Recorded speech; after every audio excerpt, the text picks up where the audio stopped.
Madhya Pradesh Congress committee के media विभाग के सम्मानित अध्यक्ष,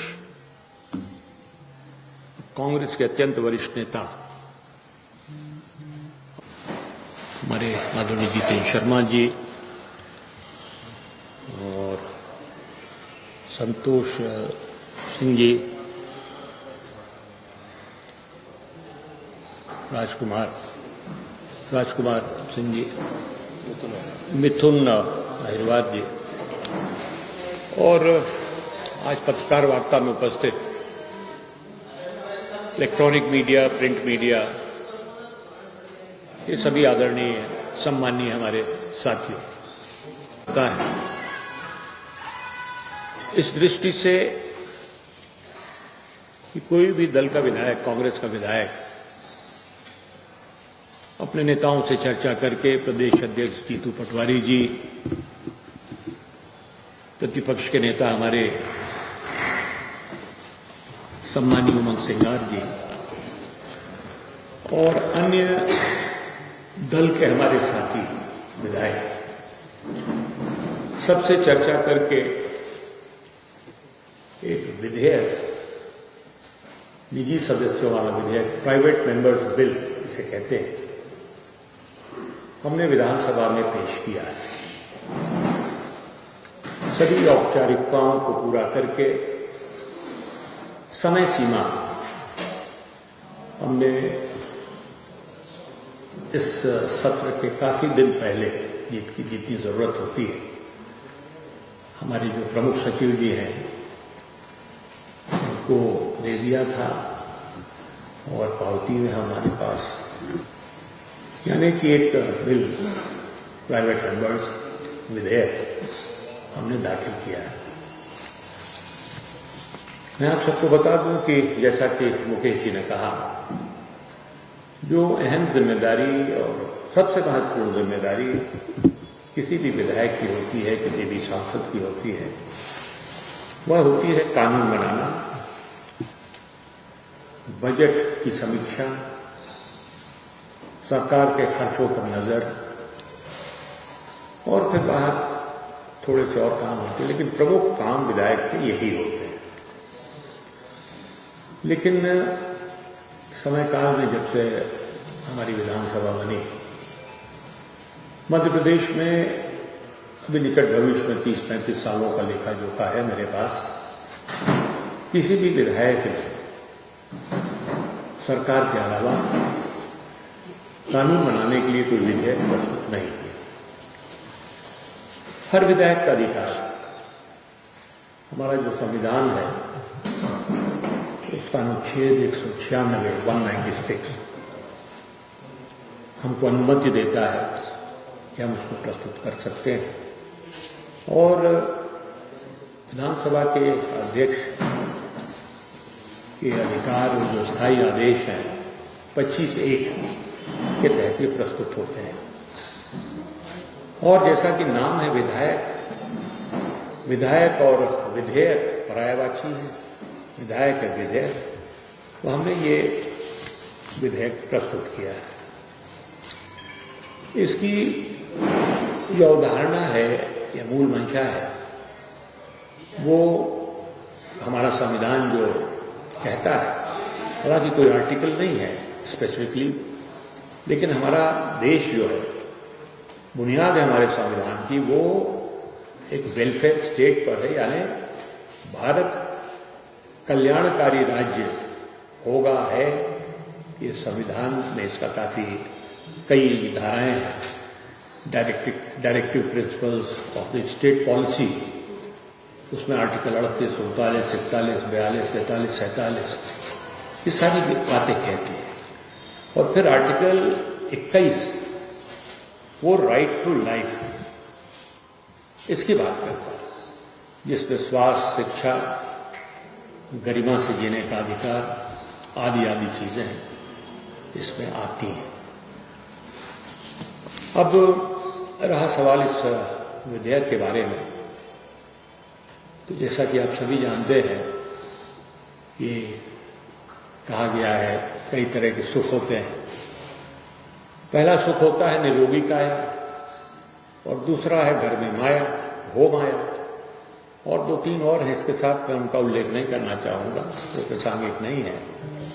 लेकिन निरोगी काया यानी अगर शरीर स्वस्थ है तो मन भी स्वस्थ रहेगा। अगर शरीर स्वस्थ नहीं है तो जीवन में मैं समझता हूं सब चीज बेकार। हमारा देश, जैसा मैंने कहा, संविधान की वेलफेयर स्टेट की बात करता है, गरीब मुल्क है, और इतनी बड़ी आबादी और फिर महंगी चिकित्सा, ये तालमेल बैठता नहीं। बहुत से लोग बीमार हैं, लाचार हैं, लेकिन वो अफोर्ड नहीं कर पाते, उसका खर्च इतना ज्यादा बढ़ गया है, नई नई जांचें हैं, सब तमाम चीजें हैं, तो वो अफोर्ड उसमें नहीं कर पाता। भारत सरकार ने आयुष्मान योजना लागू की, लेकिन आयुष्मान योजना की भी अपनी सीमाएं हैं। एक तो 5 लाख तक की आप उसमें कवरेज है, उसमें परिवार को प्रतिवर्ष, और उसके साथ साथ उनको ही इसका लाभ मिलता है जिनका नाम गरीबी रेखा में शामिल हो, उनके पास राशन कार्ड हो, उनका नाम कर्मकार मंडल वाली योजना में हो, उनका नाम संबल योजना में हो। सिर्फ इन लोगों को ही लाभ इससे मिलता है। जो कुल परिवार है मध्य प्रदेश, उसका लगभग 52% ये होता है, लेकिन 48% ऐसे लोग हैं जो उस कवरेज में नहीं आते। और उसमें मैं कहूं खासकर जो मध्यम वर्ग है, निचला मध्यम वर्ग, ऊपर वाला मध्यम वर्ग, बहुत बड़ी आबादी है, और मध्यम वर्ग का आकार इस देश में धीरे धीरे प्रगति के साथ बढ़ता जा रहा है। उनको कवरेज कोई नहीं मिलता। अभी हाल में आयुष्मान योजना में एक संशोधन हुआ था, और सीनियर सिटीजन्स को भी उसका लाभ दिया जाने लगा है। रजिस्ट्रेशन हुए, कार्ड्स बन रहे हैं और लाभ मिल रहा है।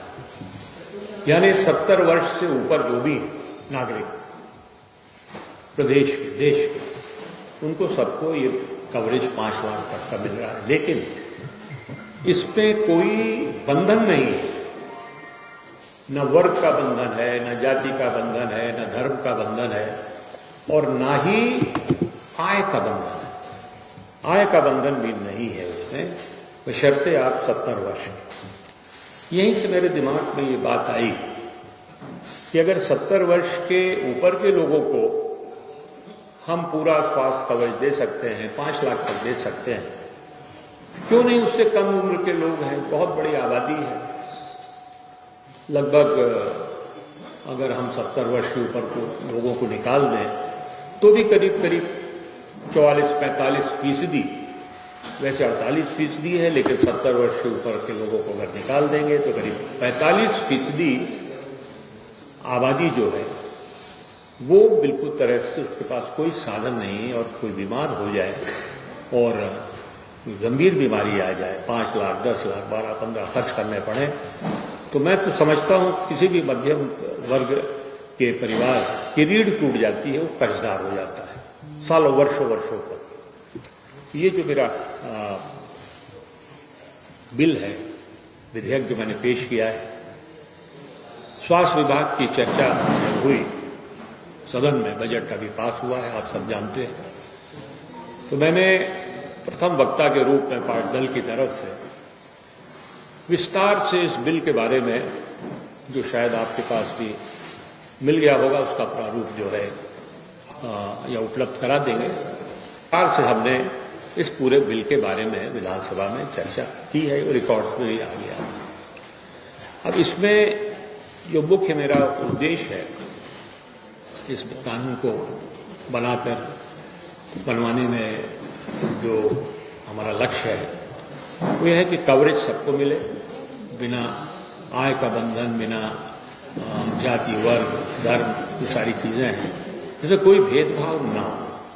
सिर्फ वो लोग जिनके पास स्वयं का कंपनी द्वारा बनवाया गया है, या स्वयं का जो भी कहें, उनके पास अपना हेल्थ कवरेज है, स्वास्थ्य बीमा लोग कराते हैं, बड़े लोग कराते हैं, उनको छोड़कर बाकी इसमें हर व्यक्ति कवर्ड है।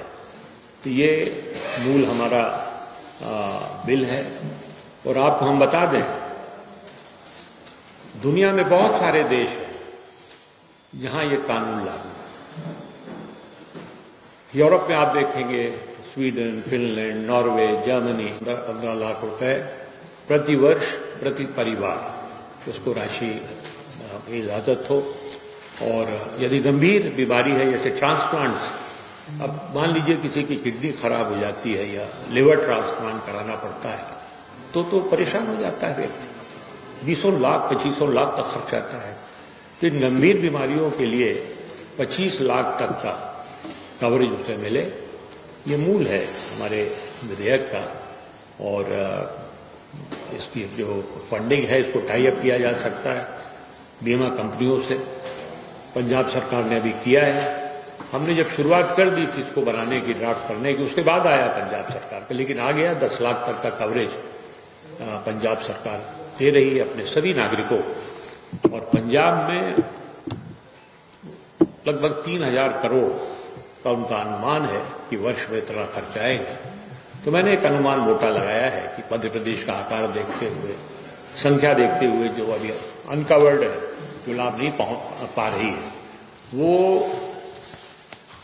उसको अगर हम देखेंगे तो लगभग 8 से 9 हजार करोड़ राशि खर्च सालाना सरकार को करनी पड़ेगी। बहुत बड़ी राशि है निस्संदेह, लेकिन हमने अपने भाषण में भी कहा सदन में कि अगर हम 23,000 करोड़ लाडली बहनों के लिए खर्च कर सकते हैं, और मैंने स्पष्ट कहा हम लोग विरोधी नहीं है। हमने भी पार्टी का जब हमारा वचन पत्र बन रहा था तो हमने नारी सम्मान योजना उसमें शामिल की थी। उसमें 1500 रुपये महीने देने का वादा था। और ये हमारे घोषणा पत्र वचन पत्र में शामिल था। यानी सिद्धांततः कांग्रेस पार्टी सहमत है इस बात से, क्योंकि 2 चीजें होती हैं, एक चैरिटी होता है, एक वेलफेयर होता है। चैरिटी वो होती है कि आपसे हमने कुछ ले लिया, हमें जरूरत था आपने दे दिया। वेलफेयर वो होता है कि जो आपके पास हमारा रखा है वो हम दे रहे हैं। तो जनता का ही पूरा पैसा जो संचित निधि है भारत सरकार की या राज्य सरकार की, वो भारत और राज्य की निधि है, जनता की ही निधि। तो सरकार अगर वापस देती है तो वो वेलफेयर होता है, कोई चैरिटी, कोई दान नहीं होता।